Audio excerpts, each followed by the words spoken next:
ఇక బులెటిన్ లో మరో బ్రేకింగ్ న్యూస్ చూస్తున్నాం.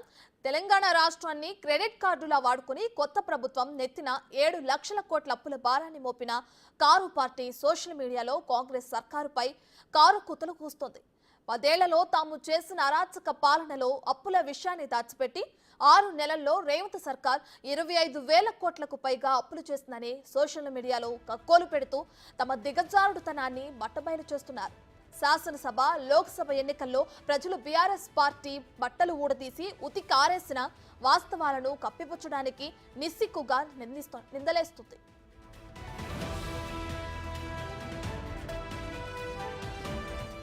కేసీఆర్ తెలంగాణ ప్రజల నెత్తిన 7 లక్షల కోట్ల రూపాయలు అప్పు పెడితే 6 నెలల్లో ఆ అప్పు దాని మీద వడ్డీ కింద 38,040 కోట్లు తిరిగి చెల్లించింది రేవంత్ సర్కార్. బీఆర్ఎస్ సర్కార్ చేసిన నిర్వాకం వల్ల రోజుకు 191 కోట్లు అప్పులు వడ్డీలకే తిరిగి చెల్లించాల్సిన పరిస్థితి నెలకొంది. ప్రభుత్వం 199 రోజుల్లో తెచ్చిన కొత్త అప్పులు కూడా గత బీఆర్ఎస్ ప్రభుత్వం చేసిన అప్పులు వడ్డీలు చెల్లించేందుకు సరిపోవటం లేదు. 2023 డిసెంబర్ నుంచి ఇప్పటి వరకు 25,118 కోట్లు అప్పు తీసుకుంది.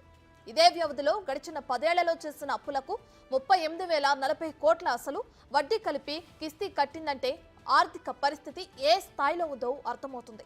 ఆచితూచి అడుగులు వేస్తూ ఆర్థిక వ్యవస్థను గాడిలో పెట్టేందుకు రేవంత్ సర్కార్ కింద మీద పడుతుంటే అభివృద్ధి చేయక చేతకాని దత్తమ్మలు అప్పులు మిగిల్చి వెళ్లి దుష్ప్రచారం చేయటాన్ని కాంగ్రెస్ సర్కార్ తూత్పారపడుతుంది.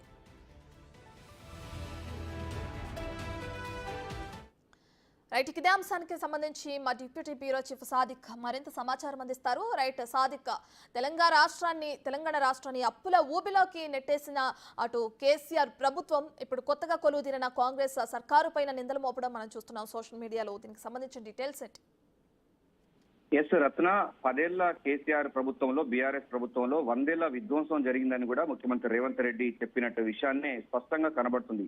రాష్ట్రంలో ఆర్థిక విధ్వంసం జరిగిన పాట వాస్తవం. 7 లక్షల కోట్ల రూపాయల వరకు కూడా ప్రజలపైన భారం మోపింది. అప్పుల కూబిలోకి రాష్ట్ర ప్రభుత్వాన్ని నెట్టివేశారు గత ప్రభుత్వ పాలకులు. ఇప్పటికే ఇచ్చినటువంటి వడ్డీలకు, అది తెచ్చిన అప్పులకు వడ్డీలకు చేయడంలోనే ఇప్పుడు ప్రస్తుతం సర్కారుకు కత్తి మీద సాములాగా మారుతుంది. అంటే రోజుకు 131 కోట్ల రూపాయల వరకు కూడా అప్పులు వడ్డీ కింద చెల్లిస్తున్న పరిస్థితి కనబడుతుంది. ఇట్లా మొత్తంగా చూసినట్టయితే ఇప్పటి వరకు వాళ్ళు 25,118 కోట్ల రూపాయల వరకు కూడా ఇచ్చినటువంటి సందర్భం చూస్తున్నాం. గత ప్రభుత్వం చేసిన అప్పులు వడ్డీతో సహా ఇంకా 38,040 కోట్ల రూపాయల వరకు కూడా ఇంకా మిత్తులు కట్టాల్సిన ఉంది. అది మరింత భారం పడే అవకాశంపై కనబడుతుంది. కొత్త అప్పులు ప్రభుత్వం తీసుకువస్తున్నప్పటికీ గత ప్రభుత్వానికి పోల్చుంది చాలా తక్కువ తీసుకొస్తున్నట్టుగా మనకు స్పష్టంగా అర్థమవుతుంది.